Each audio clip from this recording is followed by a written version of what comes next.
the 70s, I was on the road with great tenor player Billy Harper. I remember traveling on the train and being so tired, and we had so much equipment. The only thing I could think of was taking the luggage off the rack above the seats, and I climbed up there and went to sleep. And the conductor freaked out when he saw me up there and yelled at me and told me I had to get down, you know. This was the time we were playing in Perugia, Italy, at the Perugia Jazz Festival. And I remember there were thousands of people in this square, and it was the group Billy Harper and that I was playing with, Count Basie's orchestra, and the Charlie Mingus band. And I remember with my bass, acoustic bass, we couldn't get through the crowd. They had to actually pick us up and carry us like this up to the stage. There were so many people. Amazing. I was awoken one morning in Portland, Oregon by a phone call from New York. It was from Billy Harper, a great tenor player. And the first thing he said was, "I can't believe I'm calling all the way out to the West Coast for a bass player." I said, "Well, I didn't force you to do this." He laughed. He says, my good friend Ted Dunbar told me that I should call you for this tour to Europe. Would you like to go to Europe on tour?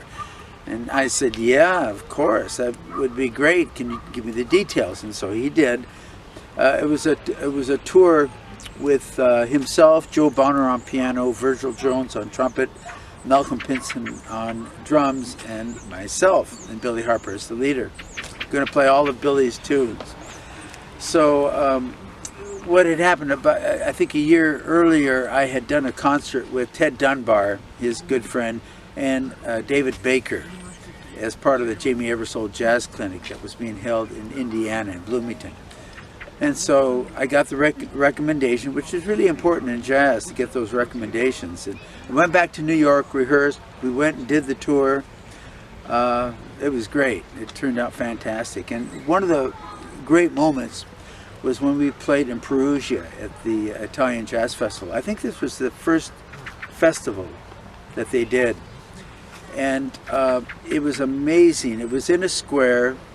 There must have been about 10,000 people in this square. They had to carry us and the instruments above the crowd. It was so crowded. And on the bill, it was Count Basie Orchestra, the Charles Mingus Group, and us with the Billy Harper Quintet. After the concert, Mingus came up and asked me, he says, listen, I have a record date, 2 record dates in Rome for Horo Records, H-O-R-O, Horo Records, Aldo Sinizio's company. He says, but I'm not feeling good, would you mind taking my place? I says, great, you know, and what does it pay, and all this and that, and give me the specifics, and he did. There were 2 records we recorded in one day in the studio in Rome.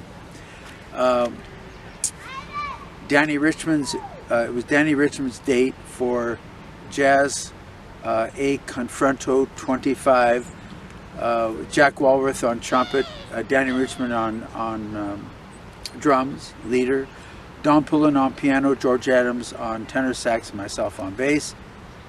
And then there was another session which was going to be George Adams' date, and that was called Suite for Swingers, Suite for Swingers, and same personnel. But during George Adams' date, we couldn't find Don. Don Pullen had disappeared. We looked everywhere. We went outside. We went to restaurants in the area and made phone calls. And then we discovered him sleeping under the piano with the piano cover pulled over him.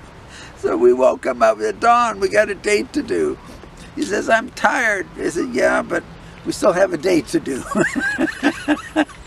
I love those 2 guys, George Adams and Don Pullen. They played a lot of duets together, but what compassion. In fact, Danny Richmond, all of them, really compassionate people. And that's why their music sounded so good and was so warm and inviting, because they were great human beings, you know, which is first and foremost, in my opinion. Great time.